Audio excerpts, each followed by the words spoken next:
Welcome to the first ever CEO Pulse podcast. I couldn't be more excited to have the guest that I have kicking me off on this journey. Today with us, we have Brent Daniels. He runs a multi-million-dollar REI operation out of Phoenix, Arizona. He is a very successful business owner and a real estate coach, and he's also the creator of the TTP program, Talk to People.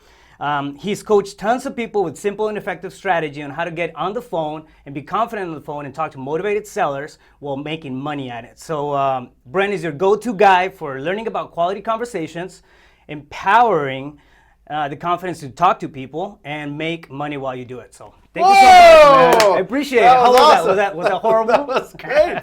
I love it. I rehearsed it for 72 hours. I love it. No, I really love it. I just, if anybody's out there, if this is not like a real estate specific crowd or whatever, REI just means real estate investing. Right. So that's what you and I both do. You run a lot of other companies and do a lot of other things outside of real estate, but I specialize in the real estate industry.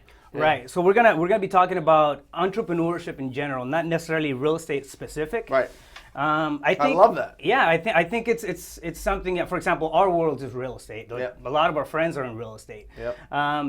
But then again, I think we all have that battle or that second, demon, kind of hanging on our shoulder, and then we have questions about entrepreneurship, the highs and the lows. What's it like? What's it not? So, yeah. Well, and I think it's interesting, Rafael. I think it's interesting because I think a lot of people think they're entrepreneurs. They're not entrepreneurs. I agree. I think a lot of people, and I also think that the definition of entrepreneur is kind of interesting. So I love that this is the first episode that we can kick this off, and then other people can have different thoughts and we can talk about it and whatever and get different views. But I really think that most people that own businesses are just highly paid professionals. And the reason, like, let's take, for example, you own an insurance company, or you own a real estate brokerage, or you're a real estate agent, or, you run a restaurant, you own a restaurant, you own these other things. You're still working it. Yeah. You're still, by definition, the entrepreneur is somebody that has a business serve them. They don't serve the business. So pulling yourself completely out of the business, I'm telling you, dude, I'm hard pressed to know a single person that's done it and done it really effectively and seen their company take off without their influence on a day-to-day basis. Maybe not day-to-day, but at least some influence. It's still at a management kind of checking up level. So I have friends who do operate at those levels, but they still come in. They still make adjustments. They tweak. They keep an eye on the whole operation thing, and it's not like setting it up and then walking away onto the sunset and never look back. I think everybody's view is, hey, I'm going to create this business and I'm going to go chill on a beach for how long? You can only chill on a beach for so long.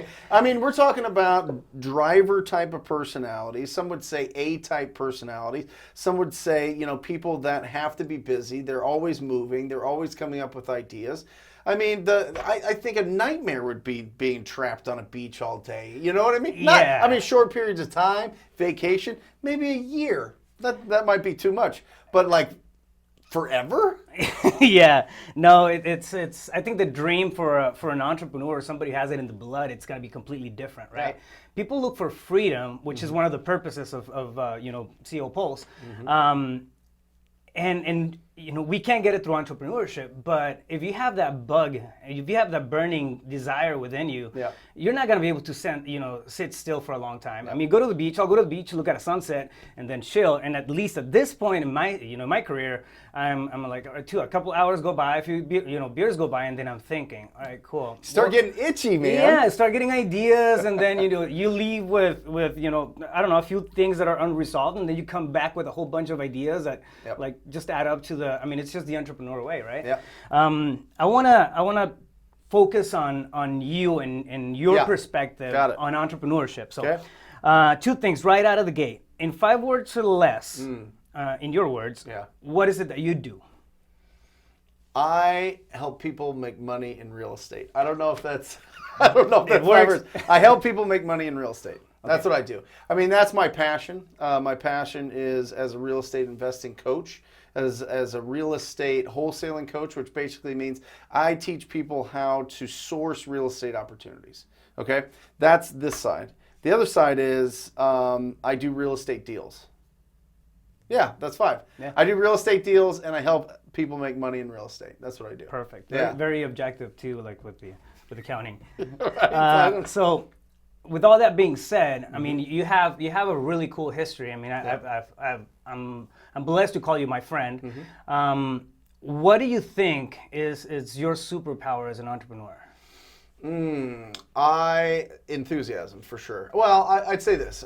Enthusiasm I think that brings everybody's enthusiasm level up and everybody's energy up. Everybody seems to feel and gravitate towards energy typically if you're in like an entrepreneurial, like you go, it's really interesting. You go into other barbecues, or you go to whatever friends circle of friends and their teachers or their nurses or their doctors or whatever, and your enthusiasm almost seems, my enthusiasm at least seems like it's like overwhelming or maybe salesy, or maybe like, is this person real or is it fake? You know what I mean? You get around entrepreneurs, you get around people that are salespeople or whatever else, it's like, yes, awesome, I love this, I feed off of this, you know what I mean? So it's interesting going through life with different sets of friends, or you go through high school and your friends turn into corporate guys, or they turn into doctors, or they turn into whatever, and the new group of friends that they have, you don't really, it's not your group. You know what I mean?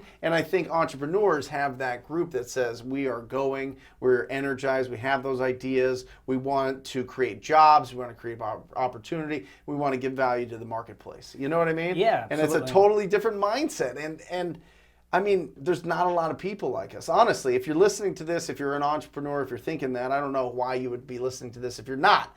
But you're amazing. I mean, it's an amazing, it's a different life. It's a totally different life and a totally different perspective on life. People call us crazy. I think we're more on the curious side of things. Sure. And I can vouch for I mean, I've seen you order food at a restaurant. You do it the exact same way as when you're recording a video or something like that. It's crazy. It's bananas, as you would say. Yeah. But yeah, man, I love it. I completely agree. Yeah, I mean, and it is contagious with your people.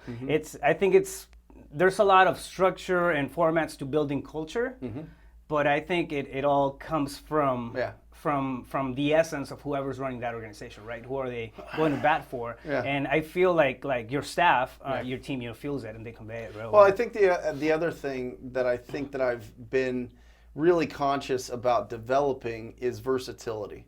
Versatility with different personality types and different communication styles, right? I can be energetic and I can do this stuff with you and the team and everything else, but I'm not going to do that with somebody that I want as a mentor, or I want them to coach me. And you know, you got to be coachable at certain times. You can't just be crazy. And I mean, you can have that passion and that can come through, but you also have to be able to listen and be able to absorb and be open to like learning things. And not only that, but when you're communicating with all different personalities in your businesses, because you hire for different roles, right? You hire, the accountant doesn't have the same personality as the sales guy. Hopefully. Right? The manager doesn't have the same, you know what I mean? The manager wants to be able to control people, to have control and have efficiency. You know, there's just certain different personality types, and I think you need to be versatile in the way that you communicate with each of them, because you can't communicate the same with them. You know what I mean? And Absolutely. I think enthusiasm and I think versatility are the two main factors that at least I lean on as strengths as a leader and a business owner. Right. Yeah. Awesome. I mean, it seems to be working well too. So, what led you to where you're at right now? I mean, you've had a journey. You come from sports and you know all that stuff, and kind of steered into wholesale real estate and having your own business. Yeah. The competitiveness, I understand it, but what about everything else? Tell us about your story. It's interesting. So, when I was in junior high, I played. You play, whatever sports are during that season, right? In the fall, it's football. In the winter, it's basketball, and then spring, it's track or baseball or whatever, right? Hence the bicep. Of course, of course. And my parents never wanted us to be idle. right? They never wanted us to be bored. Boredom led to destructive behaviors. And I think that's true even now for people. I really do. So they never wanted me to get into a party scene or a drug scene or a drinking scene or something like that. So they said, either you are going to play sports or you're going to get a job after school. What do you want to do? And I was like, I'm going to play sports. I don't want to, you know what I mean? Like, at the time, I didn't know money. I grew up in a middle income household. Everything was, we ate dinner every night. We held hands, said prayers, and went around the table and said, what's one nice thing that happened to you today? It's the ideal, ideal situation, right? So I had a lot of support. I was decent at sports. So that was good. But I think that's really important for kids and for anybody, as they're growing up, to either to do something after school. I think if you don't, that's when you can get into that gets into a whole different other thing. But that's where it got. And then I was fortunate to play college football. You gonna stop me? No. Go ahead. I'm following. Okay. Played college football, and during the time, I didn't know what to do with my summers. Right, because I didn't work during college because, one, they didn't want us to, and two, they gave us scholarship money to not for room and board. Is that where the hustle started? No, it was just I never had to get a job. You know what I mean? So I think that during the summers, that was the downtime. That was when you had to do something. So my grandma gave me a loan of $2,000. Well, she gave me $2,000, not a loan. She gave me $2,000. We'll call it a loan. She gave me $2,000 to deck out my parents' garage with workout equipment. And so I went door to door, flyer to flyer, called all my friends, talked to all the kids in high school, talked to all my mom's friends, and said, for $300, I'll train you all summer, 5 days a week, for 6 weeks. I love it. And, I had 20 people sign up. I made $6,000 in the summer. I had no expenses. You know what I mean? I didn't pay, some people, I'm really fortunate. Some people have to pay their cell phone bill, and they have to pay car insurance, and I had to pay gas, and I had to pay, that's about it, really. You know what I mean? So some people don't come from that. Some people have to pay for everything, so they have to get a job early and do that. I didn't have to do that, so I don't know that perspective of life. So I was just like, you know what? I like training people. I'm gonna go and see if I can do it, and that's what I did. So going forward, from that, did you keep that up over the years, and then just kind of transition into a business, like legitimate business afterwards? So senior year of college, my best friend gave me the book Rich Dad Poor Dad. And that takes you on the path of real estate. Yeah. So I thought, okay, real estate sounds amazing, right? So I'll get my real estate license. So during the summer, I was doing the training, and then at night going to the real estate school. And then I got my license, and then became a realtor out of college. And you started running as an independent contractor, as a realtor, closing deals and stuff like that. Thinking I'm an entrepreneur. Okay, yeah. It's kind of like borrowed experience. I guess it counts a little bit, but you're still kind of tied into an umbrella, like this little safety umbrella, right? You're under a brokerage, or you're operating under something else that's not completely your liability. Well, I have a new boss every week. They're called your buyers and your sellers. Right. That's my new boss. They're telling me where to go. They're telling me what to do. They're telling me all these things. Now I'm trying to guide it and do whatever I can. But if they need to see a house, they need to see a house. This is 2004.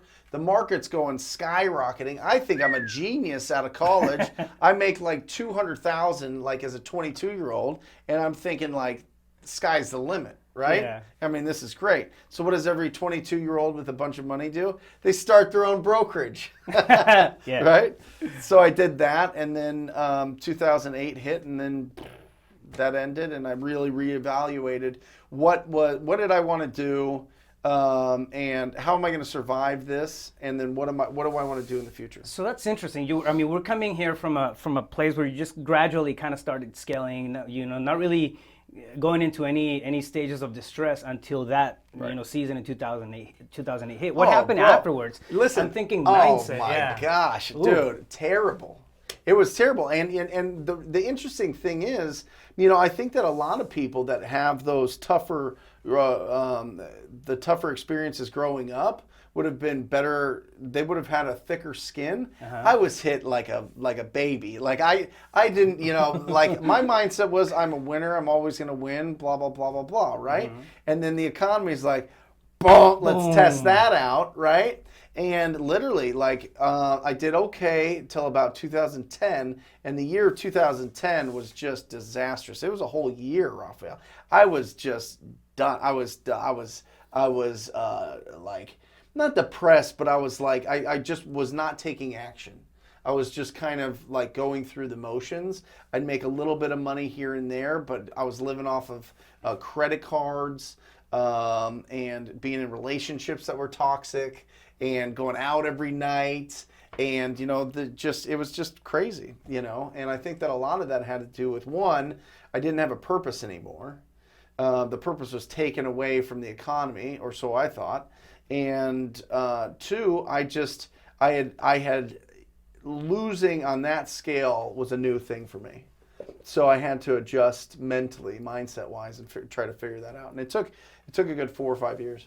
To adjust it? So to get back to where I felt confident to take as much action as I should.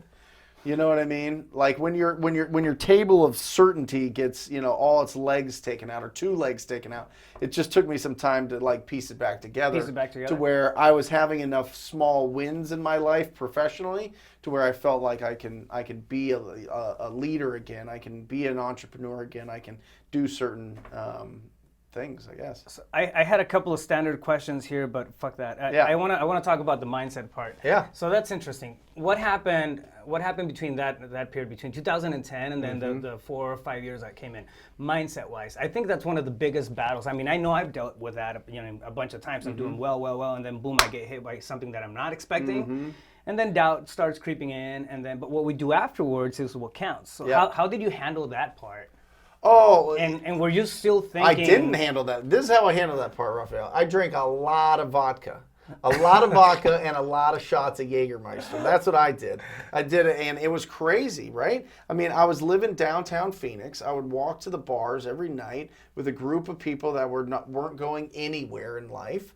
But you know what? It was a social thing. I was part of a community downtown. I thought it was cool. Got totally out of shape. Didn't exercise.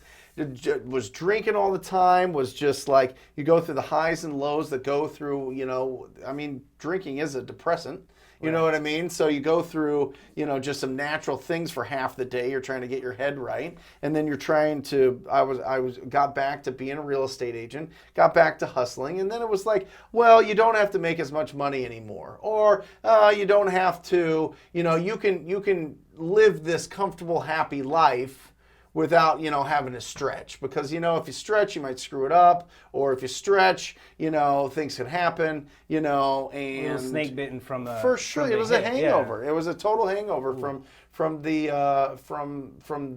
being successful and then not. You know what I mean? And if I look back on it and be really brutally honest with myself, I wasn't truly that successful. I was making money, but I had 3 or 4 partners in a business, in the brokerage, and... really, we would do the classic thing where let's only take $7,500 a month each for ourselves and put more money back into the business. Well, the more money back in the business meant we made stupid decisions. We got into situations where we got a 9,000 square foot office. Right, we did all these things. We decked it out. We did the furniture. We did the TVs and everything, and we thought that was investing in the business. And I really think that you should pay yourself first. If we're going back to what I believe now, I think you should pay yourself first, and then I love that Profit First book that says that your income minus your profit equals your expenses, not profit minus expenses equals profit. I love that. Can you repeat that again? So it's your income minus your profit you want to take equals how much you can spend in your business, your expenses. Okay, not income minus expenses, and that what's left over is your profit. That's a golden nugget right there. I think if you keep that in there, well, it's the Profit First book. It's the whole model there, and I think that it's important to to look at that, because if you're pulling that out, you're going to make sure that those expenses are under control. You're going to make sure that what's ever left over is that. Even to this day, I'll pull it out, and it forces you to be lean. It forces you to not make stupid decisions, and it forces you to actually take the money for yourself and your family and invest it in some assets that are outside, that are a little bit more secure than in the business. Yeah, overall, I mean, I think it forces you to be smarter about it. It's if you don't have $20, you're not going to spend, $20. Right. So if you frame it like that in your head, it just makes sense to, all right, my budget is this, and stick to it, and everything else is kind of covered. So that makes sense. Now going back to the mindset part. So that was when you hit the bottom. How was it that you started climbing back up mentally? Yeah. So, like, in my brain, Rafael, I had the pilot light. It was on. That, like, identity part that's like, I'm a winner, right? I am a winner. I can do it. I can do great things. I can do amazing things, was in there. It was just turned all the way down. You know what I mean? So I think what I learned from it was I started taking a lot of action. I started to, and now you see I wear the shirt if you're watching this, but I have a philosophy that's TTP, talk to people. And I knew that if I talked to enough people in the real estate business, whether it be distressed property owners, whether it be cash buyers, whether it be developers, whether it be just traditional buyers and sellers, if I talked to enough of them, I'd make enough income to pay off my debts, to put some aside, to start building up my financial life again, right? So I just started diving in, and I started every day, 9 o'clock to noon, every Monday through Friday. I would make cold calls, 9 to noon, every day. First year, went okay, was doing well, but I had a lot of debts to pay off. I had a lot of things to figure out. Second year, started picking up a lot more steam. By the third year, it was off and running. And then that's when I was making, $300,000, $400,000 a year personally, which is great. And then once you get into that position, you can start having a lot of different opportunities. You can have a lot of different things happen in your mind. And I think that your brain chemistry changes, and you understand that you can do this. You start creating that degree of expectation with every action that you take, right? So, I mean, that's my philosophy behind it. That's my thought. It's if you have nothing to do, no idea what to do, I call it throwing spaghetti on the wall. Sometimes you have to do nothing in order to get a better picture of a deal. Yep. But a lot of the times too, you have to know when to go in, and then I'm gonna throw spaghetti on the wall, see what sticks, and then dictate some action to start creating that degree of expectation mentally, right? And then I think that one thing leads to another. Yeah. So yeah, it's interesting. Well, that's massive action. I mean, it's that's what I love. So with the coaching company that my coaching program, the TTP program's under, the Wholesaling Inc. program, the owner of that, Tom Kroll, put it really interesting. He put, you've got instruction, which leads to actions, which leads to results, and those results are your education. Where I see 99% of people try to get educated so that they have instruction, so that they get results, so that they take action and they get results. It's backwards, you know what I mean? Because people stay in that education mode. Yeah. You know what I mean? They want to educate and educate and educate. But unless you take action, I think that 80% of all business problems can be solved if you talk to enough people.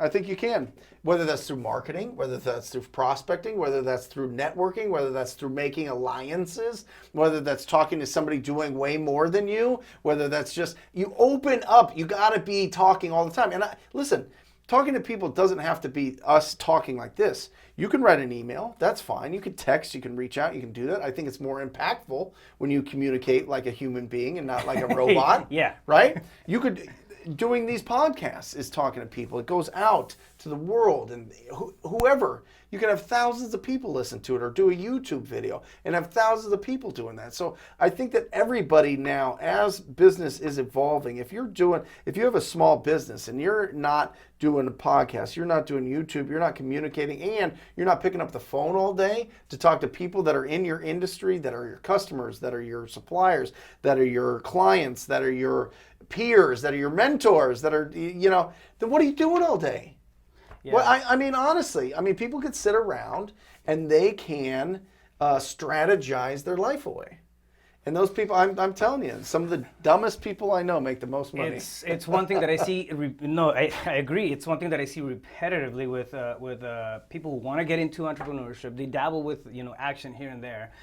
They don't stick with it long enough, or they'll just break down whenever the challenges arrive, right? And what happens a lot of times is that they stay on the theory stage and learning, but never apply. Yep. So it's fine and dandy to get your knowledge base. I'm a huge, I love, reading. And you have 18 degrees or whatever. Yeah, so I like that, but it's action. It's what really takes me. And I think taking that leap, it's where the mindset kicks in, and that mindset barrier it's one thing that that stops a lot of people. Which, going back to it, I think it's amazing that you went through through this gradual scaling of your success, and then boom, it just kind of bottomed down or bottomed out. Is that how you say it? Yeah, that's a Mexican to me. So it bottomed away, and then you were able to bring it back up now to a place where you're humming and you're thriving and you're helping thousands of people at this point in time. You're pushing forward your knowledge and your experiences, and it's just creating this whole ecosystem of the TTP. I'll sport the gear.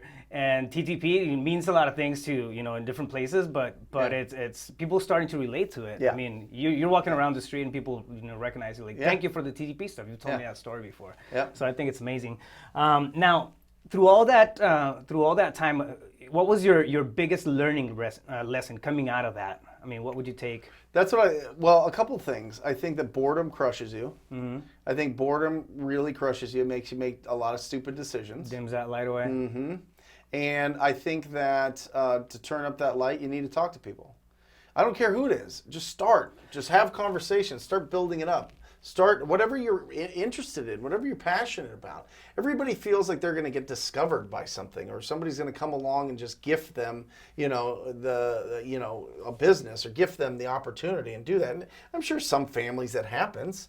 Not in mine. I'm not from a family of entrepreneurs. My family is corporate or self-employed of some sort, but none of them are business owners.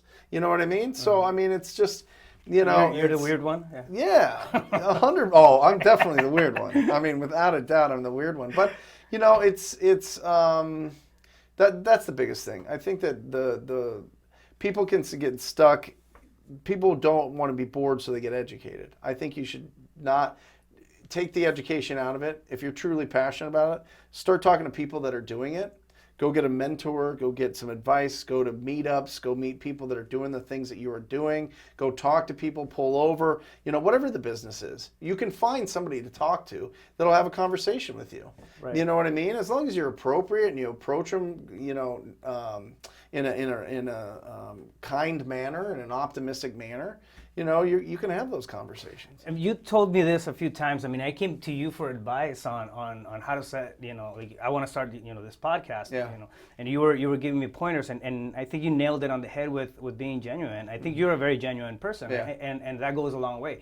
I always say that people can smell, the bullshit a mile, mile away, but when you're right, when you really approach somebody just with the intent of having a conversation, not necessarily, capitalizing from that one point of contact, that one meetup, you can walk away with a relationship. You can walk away with a new contact that's going to connect with somebody else, and you just kind of, grow your bubble, a little bit more with one single contact. And the successful people want to be around other successful people. So right. Why don't you go take the actions and get to the point where you're being successful. Go build something up. Go tell people about it. Go get some advice. You know what I mean? Yeah. Like, don't be discouraged if somebody doesn't want, somebody stiff arms you for a little bit until you're at a point of level of success. People want to be around people that are successful. Those people that are really highly successful, they have people coming up to them all the time, and they'll give them some value and everything, but they get the most out of networking with people that understand the key to this. Yeah. Understand that the key is to really take action, to be proactive, to like build something, create something, believe in yourself, like do something, have some results, have something that you stand on and you're like, I did this, right? Yeah. And just build it and build it and build it and build it. I love that. And then once you're there, I think you're also able to look at different horizon, something that you weren't able to see before. From that point. One thing that I've noticed is this whole notion about passion and it's great to have a passion for something, have that fire. I think that's one of the primary drivers for everybody. A lot of people get and I've been in that spot where I feel like I don't have a passion for this. I don't have a I'm doing it and just going through the motions and it's not really something that kind of fulfills me. And I think that'll in time it'll kind of dim out the spark, right? The entrepreneur spark if you had it at any point in time. Sure. So one thing that I believe, like if you don't have a real sense of passion, because passion changes as you change. We all evolve. Absolutely. Like right now I'm passionate about communicating what I know to other people and bringing in, for example, successful people like you and spreading knowledge, right? Yeah. In 10 years my passion might be a different one. However, in terms of throwing spaghetti on the wall and talking to people and seeing what works, it's not even nailing down what that passion is right now, but even just a sense of meaning, right?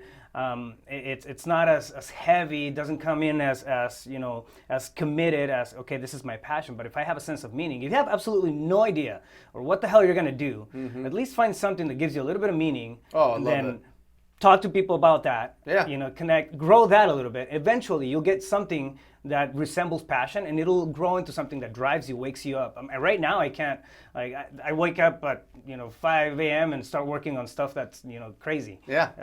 But it's because I'm passionate about it, right? I wasn't always like that, and I'm sure you can. And you are at a point of success where you have the time to do that.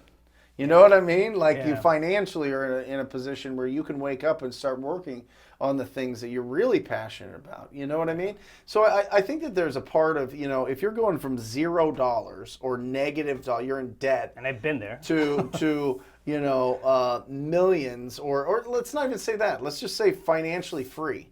Right, where you're not living paycheck to paycheck, you're not, you don't have barely enough in your checking account to pay for whatever, your bills, and you barely have any savings and everything. But I think from that start to building up a business, I think that there's certain things that you have to do to provide value to the marketplace, to provide value to the community. Our income is equal to the amount of value we provide to the marketplace or the community. Right. So if you want to make more money, you got to provide more value to the marketplace. Well, sometimes that takes time. Sometimes you don't even know your value to the marketplace until you've gone through 14 years of, being in the real estate industry to really build it up and understand what your value is. You know what I mean? So I think that there is a certain amount of patience involved there, but it resets itself if you stop. If you stop taking action, if you stop change, do all this other stuff, you know what I mean? Like keep it going, keep whatever you're trying to do alive, whatever business you're trying to grow, but make some money, provide some value in the meantime. Yeah, adversity, it's a you're gonna get slapped in the face a lot of times if you're an entrepreneur. And I hated that the term entrepreneur gets thrown around like it's peanuts, but it's like peanuts. Yeah, and it's an essence of strength, man. It's if you go through battles and it can get real lonely as an entrepreneur. You have problems that you can't talk to people about. Not because it's intellectually higher or whatever, but No. it's just because, you know, nobody cares about the problems that you have. Yeah. One. Yeah. And then two, it's just, you know, different stuff that you know, it's not the average, like you're not gonna find the same type of problem in corporate, you know, worlds and I don't know. Sometimes it gets you know, lonely. It's I'm trying to say, but I get it. Yeah. yeah. So to clarify, in your eyes, Yeah. what is being an entrepreneur? That's interesting. I mean, my definition is, I'll just get real, like hands on it. I think that working 5 to 10 hours in your business a week is a true entrepreneur. That's what I think. I think, you know, other people think that it's completely, you know, I think it's building the right people and the right systems, putting them together, and either providing a killer service or a killer product. You know what I mean? Did you mean operating systems? Operating systems. Well, no, I mean 100%. I mean, you can have the best people, but if you can't keep them organized and you're responsible for keeping them organized, then you're going to be constantly on, you know, on waves with your business. You know what I mean? It's constantly going to have a ton of turbulence because you're not going to know what you're tracking. You're not going to know what you're good at. You're not going to know what you're truly good at. You know what I mean? And that's huge. Yeah, you got to have the systems. You got to have the people. And then not only that, but you got to lead them. Right. See, here's the problem that I have You right stay motivated. now. No, yeah, right. You just tell them that and they do it. No, And you're gonna love it. yeah, right. No, but seriously, like a lot of people have never been a leader before. A lot of people, a lot of really smart people, a lot of people that are really good at making money for themselves. I think they should stay there. I really do. I think they'd be way happier staying as, there's a difference between LeBron James and the owner of the Lakers, okay? Yeah. LeBron James is a highly paid professional. The owner of the Lakers owns a business, okay? Totally different skill sets, totally different things. Now, could he evolve into something like that, like Michael Jordan? Sure, whatever. I get it, but that's what he's at right now. Is he's a highly paid professional. There's people that are ballers out there, hustlers, they're unbelievable at what they do, and they should stay on the court as long as they can. Stay in there. Be a self-employed person. Be somebody that's a highly paid professional. Why lead people? Why have the frustration of it? Why have to go through the emotional and the drama and payroll and systems and all this other stuff? Stay there. But if you do feel like you have that leadership quality, if you do feel like you want to build that to where you're only in it 5-10 hours a week, then you got to build up your leadership skills 100%. Unless you have a teeny business that's run by, you know, some sort of virtual assistants or something. You know what I mean? And even then, I mean, you still, I mean, going back to the nuts and bolts of the business, you still have to implement accountability. You still have to do training, and you need leadership for that. I mean, you can just point a finger and then watch that video. You might watch it. I don't know how well they're going to implement. It's still, you know, comes back to the essence of the organization, which is, you know, at the end of the day, the founder, you know, who's pouring the energy into it, right? Yeah. What do you think an entrepreneur is? What do I think an entrepreneur is? I think it's somebody, like, not supposed to put me on the spot. I'm asking the questions here. No, but I'm curious. No, I love it. I love it. Look, entrepreneurship is to me, it's freedom, and I think you nailed it. Yeah. I mean, you put it in a very subjective way or I'm sorry, not very pragmatic way with the hours, you know, of work. I've been on that spot. I used to have a medical transportation company, and I was working about 4 hours out of the week. But that's after I built it out for, you know, 10 years, and I had, you know, people, systems in place, and kind of build out, you know, the thing from the ground up. I was able to kind of steer away, or, you know, maybe the last 3-4 years and enjoy, you know, working 4 hours. I was going nuts, man. After a while, I was like, all right, cool. I capped out. It's not where I want to be, you know, going forward. I'm going to be bored out of, you know, I'm doing, you know, well financially, but I was, you know, passionate about other stuff. And however, I did get a taste of freedom, and I think that's what entrepreneurship can provide. You said it earlier, even like as an agent, you have you know, a certain degree of freedom. Yet you still have new bosses every other week, right? So to me, I don't like people telling me what to do. So I've never been good at that. I'm always super curious, and I like to point and shoot kind of where I want to shoot, and I feel that we have that gift. It's a gift that we all get, whether it's dimmed out at some point in our lives, it's a different story. But you can either keep it there, make sure you pump it back up just like you did when you were at your low, or leave it there, just turn it off. And I think entrepreneurs bring that stuff back up every time it needs to be done. Yeah. I love it. And it's just a whole different type of freedom. It is the freedom. And I'm telling you, I'll give you just a perfect example. I literally got goosebumps and a tear. Like I teared up today because, and this is kind of crazy. So my wife is a nurse, right? And she does a couple days a week. She loves it. She works for the Mayo Clinic, and so she helps people that are going through tough times with cancer. So she loves that. She doesn't have to work, but she wants to provide value. And so she leaves she has to be in Scottsdale, which is 45 minutes away by 7 a.m. So she leaves at like 6, right? I have the 2 boys. I have a 2-year-old and a 7-year-old. So I get up with them, get them breakfast, get them dressed, get their hair combed, do the whole thing, right? Take them to school, drop them off. I come back. The wonderful family that cleans our house once a month and then does the landscapings there. Everything's getting taken care of. I go to the gym. I have a protein shake afterwards. You know what I mean? Like, not a care in the world, Rafael. Not a care in the world about what's going on. It's like it's Saturday every day. You know what I mean? And then come to an office where it's a bunch of friends working together that are making a ton of money.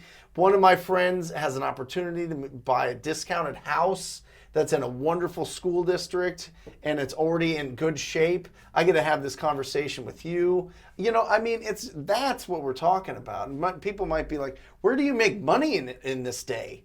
That's the point. That's being an entrepreneur. Love it. I guarantee you today, the company probably, and between the two different, the coaching and the other one, probably made $20,000 today.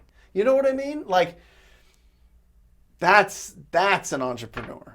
And that's why I don't need to be in all those roles. But I've done all that, and I put in that, and I built this system for the real estate side, for the coaching side.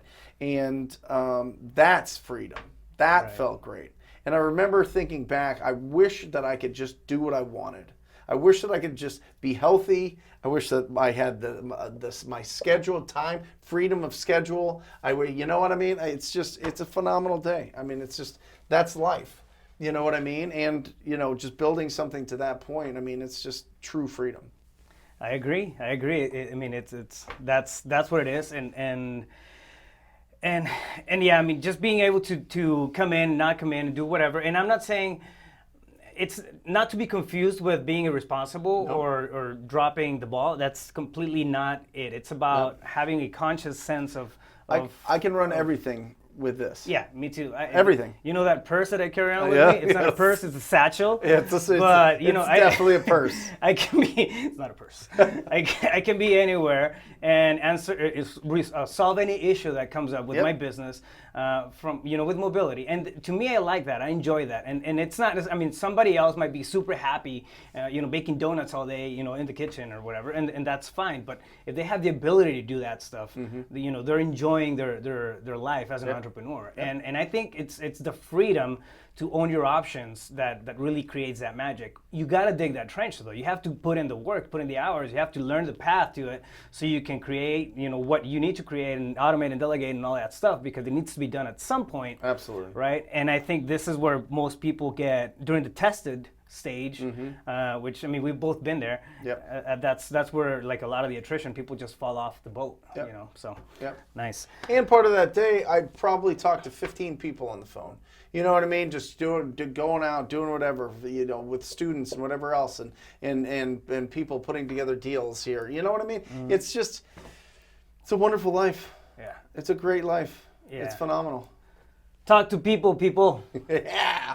So, what's the best advice that you can give to somebody in your industry, which happens to be my industry, and I'll capitalize on whatever you're going to say next, too. Yeah. So, talking real estate, what's the best advice you can give somebody in real estate?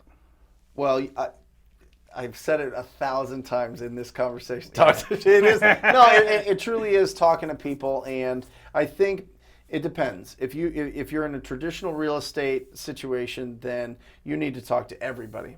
If you're an investor, you need to talk to people that you need to have quality conversations with distressed property owners. If you're traditional, have quality conversations with any property owners, right? Yeah. But I found a niche that we really get to solve somebody's problem because they're in foreclosure, they're in tax default, they've had bad tenants, the property's burnt down, they've got, you know, these unique situations. So, you know, you need to have quality conversations with whoever it is there. And that's the essence of really talking to people. You just have quality conversations as much as possible.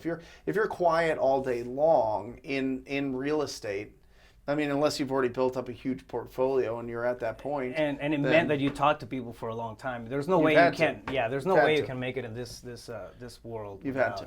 Yep. Without talking to people. Okay, Mm-hmm. I love it. Yep. I want to pick your brain on something that I think you're really good at. Okay. Which is branding. Yeah. I mean, you've been able to create something really good, Mm-hmm. still using the platform of real estate. Yeah. You've created a brand. Yeah. After your business, and I think it just took your whole business to the next level. Mm-hmm. Can you tell us about that? Yeah, I think the brand has to be really simple. Mm-hmm. You know what I mean? I really like 3 letters. This was just thrown together. This is like a regular font that you get on any computer with like a box around it. But you know, you look at things that are 3 letters: USA, NFL, NBC, you know, like all these things, 3 letters seems CEO, right? Mm-hmm. Like they stand for something, and for some reason our brains like 3 letters. So I thought that was really clever and interesting, and it wasn't something that I set out to do. It was just something that I saw catch on quickly because it just catches your eye, it's bold, it's done. I think a lot of people get way too creative. I think people are getting way too, you know, they want a symbol to be what their business is about. And I think that that's fine for some things. But I think that, you know, if you want to just, you know, get somebody and just and have it like tattooed in their brain, 3 simple letters, you know. And then I think it's consistency. I literally wear the same shirt every single day. It's in every video. It's in every picture. It's in everything. So people see it and they recognize me. They see me at the gym and recognize it. They see me at the grocery store. They recognize it. They recognize my aunt wearing it. You know, I mean, it's like. We've seen some guys wear it as a Halloween costume. Yes. Somebody wore it as a Halloween costume. Yeah, exactly. They went as me. But yeah, you know, I think that I didn't really set out to branding, but you know, it just made sense. The first time I made these shirts to go on stage for the first time in 2017, and I had my whole team wear them, and I saw the impact. I saw the color black, I saw the white lettering, and people, everybody wanted a shirt, everybody wanted a hat, everybody wanted it. And I think it's got a good message behind it, which is talk to people. And I think it reminds people to do that on a daily basis. Now, whether they do it or not, it's interesting. But and then, you know, I always start, this is BRENT DANIELS TTP, right? You know, it's like, you know, whatever. So, yeah. And I love it. Like, I literally love it. It's on, like, my family crest at my cabin. You know what I mean? Yeah. Like, it's just, talking to people is, like, so important. I want to pass it down to my kids, you know, and my nephews and nieces. And you know what I mean? It's just depending on what they want to do. Not everybody wants to. But if they can adopt it, I mean, if they want to, it's there. No, it's you have this gift about simplifying right out of the gate. Mm-hmm. I don't think it's that easy to do because whenever I get into rabbit holes and I end up with a table full of crap, and then my challenge is always to kind of reduce it down to okay, this is simple and understandable, and this is what works. I think you have the gift of being able to start at the other end.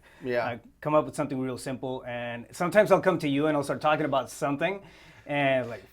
I already went too far. I already went too far. Well, I think, and that goes down to, in any conversation, in any podcast, in any YouTube, in anybody that you see performing, anything you see on TV, a movie, whatever else it is, you got to put it through the lens of 3 things. Is this entertainment? Is this education? Or is this instruction? Right?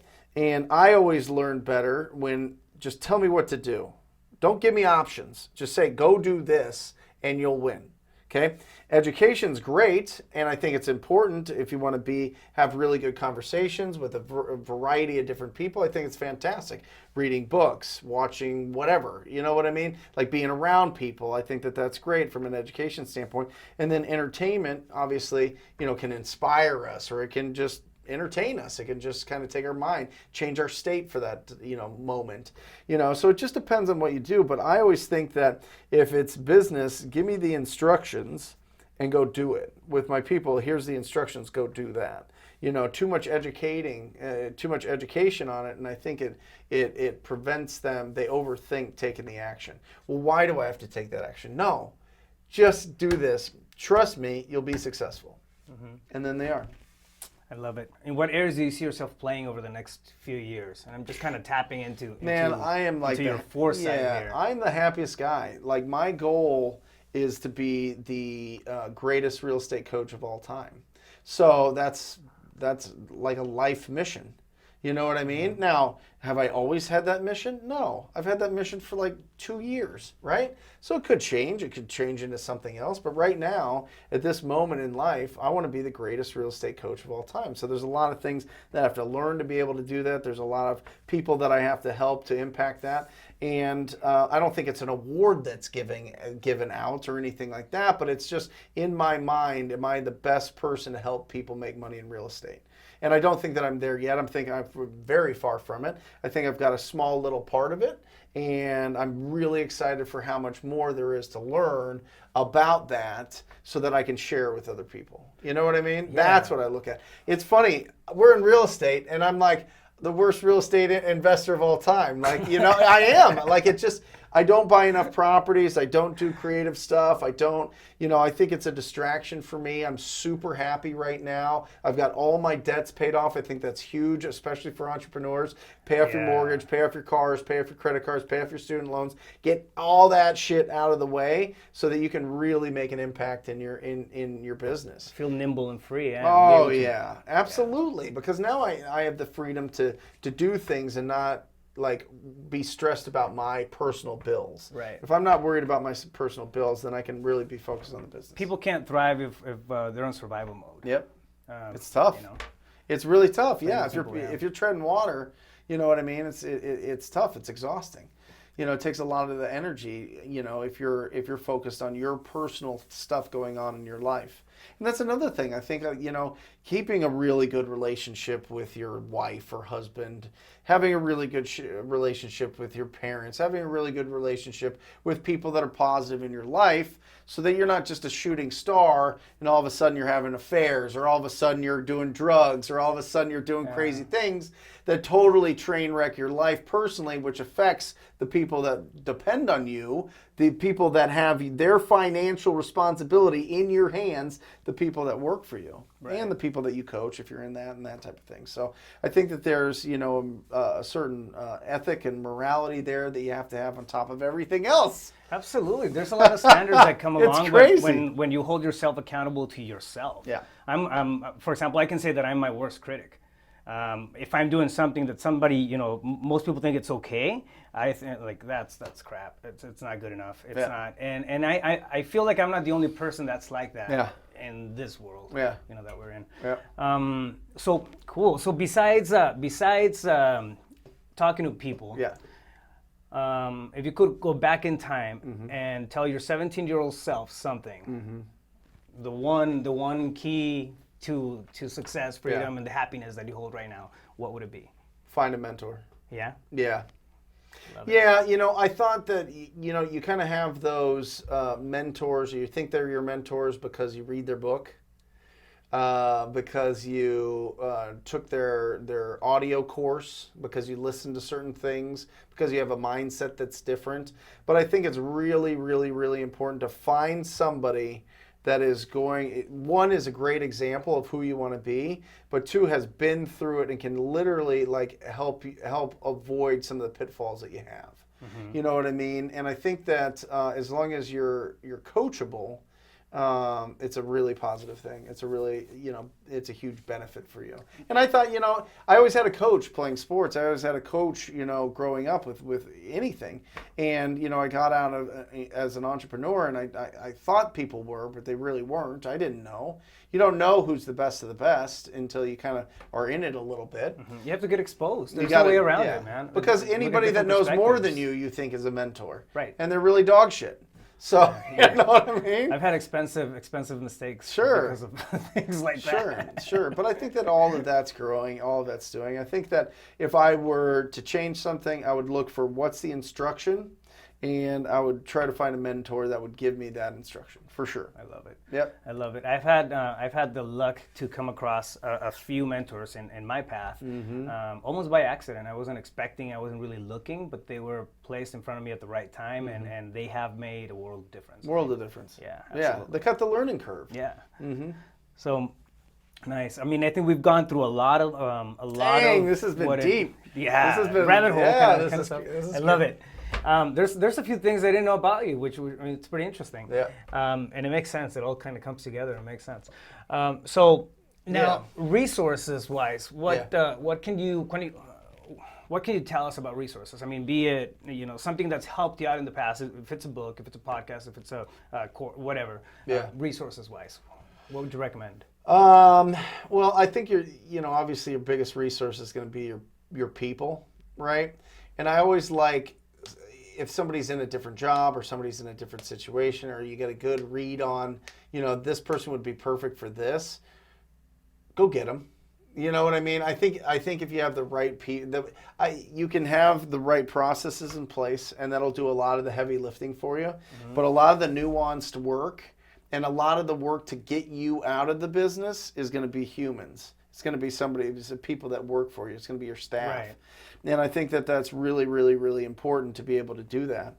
And I think that if you got to get enough experience to be able to put up, this is the process map, this is what happens, and this is how we go from zero to making income, and these are the steps that do it, and then find the people that are going to fill that, or the processes that are going to fill that. Right. And it's awesome. I mean, I think virtual assistants can take do a lot of work for you when it comes to just kind of like the kind of the grinding Excel work or clerical, transactional kind of stuff. Exactly. And they you're right. And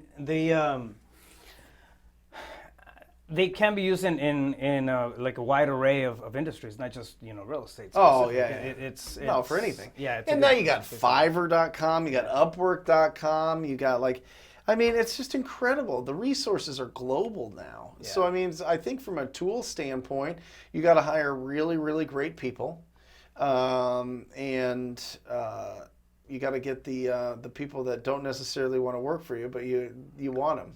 And just wear them down. Just wear them down. You know what I mean?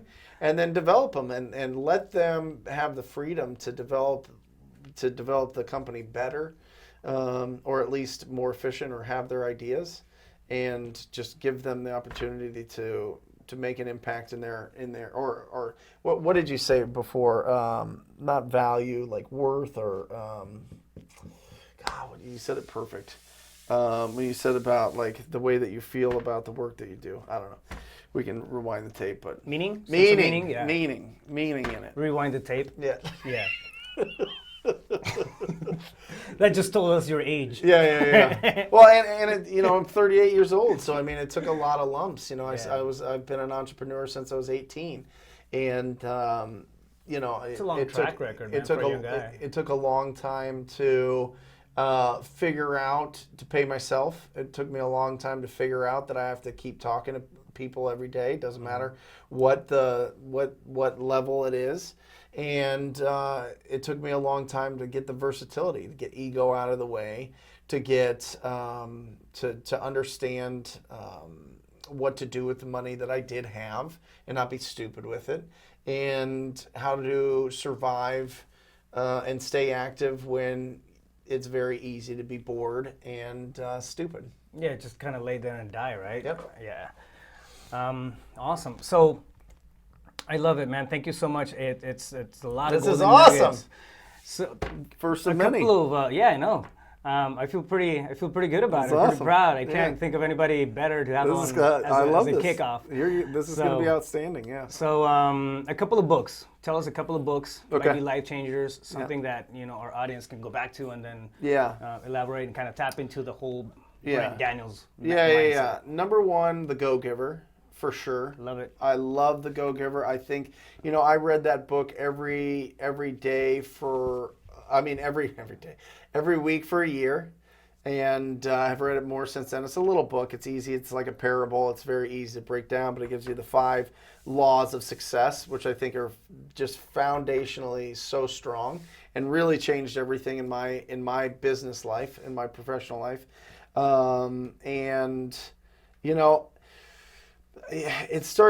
really think if you have a feeling of entrepreneurship, I think you need to read the E-Myth. I think that's a really good one to understand what putting systems together and putting an experience together that is consistent over time is really important. And I think Extreme Ownership, from a leadership standpoint, written by Jocko Willink, and is a really, really awesome book that tells you that the people don't work for me. I work for the people, right? I work for my staff. I work for them. If I am not bringing in enough opportunities for us to win, it's not a business. They can't win. You know what I mean? If I'm not providing an atmosphere that is unbelievable to work in, I'm not going to keep them. If I don't have enough respect and love for them, then they're not going to be around. So Extreme Ownership. So I'll give you 3. Extreme Ownership. Yeah, I love it. I love that extra credit one too. Yeah. It really ties back into the whole idea of servant leadership. I mean, and there's some people that shouldn't be generals. Yeah. It's a lot of you shovel a lot of shit. Yep. Yeah. So. Yeah, exactly. So if you Just don't want to have that self-awareness. if you want to only have friends and not be hated at all, go make donuts and everybody happy. But entrepreneurship it's a different animal, different beast. Yep. So awesome. Any additional closing thoughts? Anything that you want to tell us? Well, I think that you're crazy. I think that you're crazy. You're crazy. I'm crazy. I think anybody listening to this or watching this is crazy. We are the 3% of the world, maybe less, that think the way that we do. You should be proud of it. You should be, just absolutely on fire. I think that you have to protect that identity part, that pilot light that I was talking about. You got to protect that with everything that you have and keep fueling that with little successes over time, and it's going to all pay off. It really will. Just get encouraged. Just got goosebumps. Yeah, no, just get encouraged by the people that are around you that are like you, and find that group. I think if you surround yourself with employees, you're gonna drift towards that. If you surround yourself with entrepreneurs and business owners, you're gonna be very, very, very successful. So we gravitate. Yep. Well, thank you so much, man. I appreciate it again. Awesome. I love you, man. Yes, man. Awesome. All right, so there you have it, the first CEO Pulse podcast. Stay tuned, stay focused. You got this.